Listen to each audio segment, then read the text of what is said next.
can pretty much see here that I'm taking the tooling foil, running it in through the paper crimper, and pretty much making the pieces that I need for the siding. Keep in mind that you always want to cut the height that you want, because once it's crimped, it makes it almost impossible for you to actually cut it down height-wise without bending or messing the structural integrity of the actual loops in the corrugated sides. So make sure you always get the height you want, because length is super easy. You just run a blade down, you score it, turn it, pop it. Super simple.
Also too, you want to make sure that you put it into the paper crimper as straight as possible, because if not, it'll actually make the indents kind of crooked, and then it won't look right. Unless that's the look you're going for, then knock your socks off.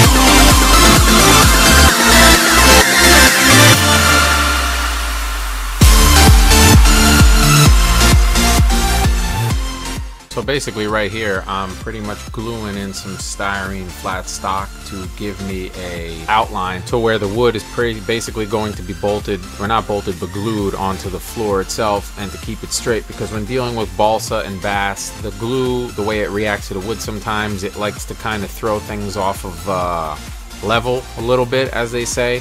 So to kind of help flex it into place by adding these barricades, or these little barriers, when you put the wall down, everything will line up and it'll force the building to hold itself straight to the way that you originally glued it, until it gets that muscle memory and just kind of stays that way. But I designed this roof to actually come off so we can get some really cool aerial shots, views from the top, but that's about it. The actual garage itself won't be coming off of the plate anymore after I glue it in place.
lining up and cutting all these pieces of wood with the razor one by one really makes me want to build a micro little saw, like a little micro table saw or something like that. I know they sell them. I bought one that was pretty pricey, but I wasn't too happy with it, so I just went back to the razor technique. But from doing this so many times and so long, it kind of takes a toll on your finger. I don't think I could feel anymore on my index finger, but it's cool.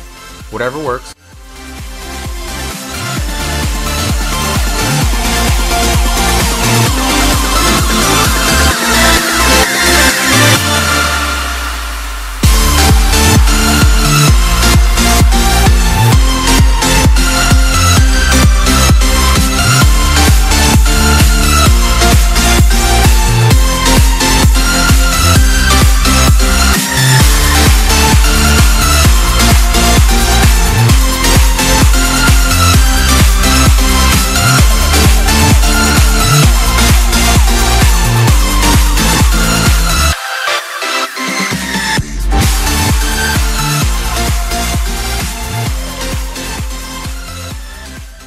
I don't know if you guys can tell in the video, but I did pre-measure and put little lines. No, I didn't eyeball that.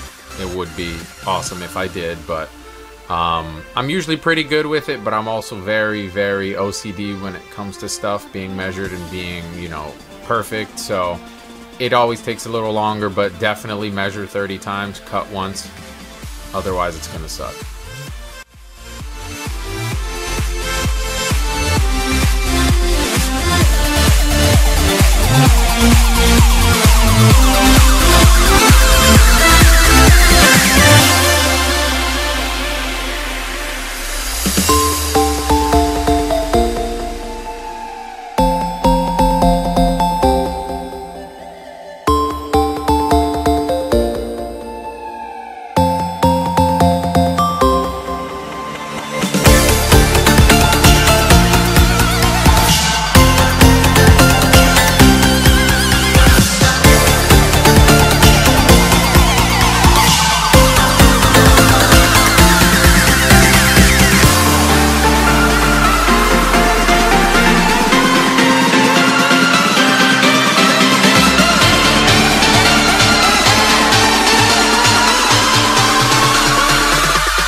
Some more measuring, make sure that the roof is right.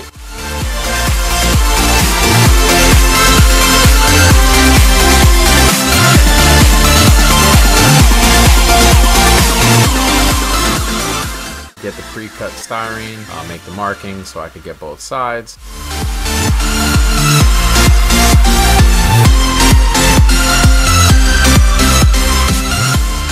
And now pretty much I just give it a little score, snap, clean cut right down the middle, little filing, and pretty much got my two rooftops before the framework starts, and the Spanish tile, as they call the roof.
a glove. Don't forget, guys, like, share, Subscribe.